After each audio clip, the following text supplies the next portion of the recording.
উত্থান একাদশী দিনাখন সকলোৰে শুভ বন্ধুসকল একমাহ কাতি মাহ আমি ভাগৱত পাঠ হৈছে ইয়াতে মাৰ ঘৰত আৰু ইয়াতে ভাগৱতৰ আজি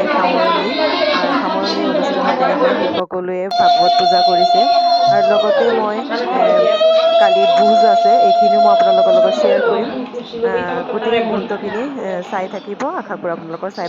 ভাল লাগিলে প্লিজ লাইক এটা দিব বুলি আশা থাকিলে আৰু বন্ধুসকল মই মোৰ মোবাইলটো বেয়া হোৱাৰ কাৰণে ইমান দিন ভিডিঅ' আপলোড কৰিব পৰা নাছিলোঁ আপোনালোকে এতিয়া ভিডিঅ'খিনি পাব যিমানখিনি পাৰোঁ মই দিবলৈ চেষ্টা কৰিম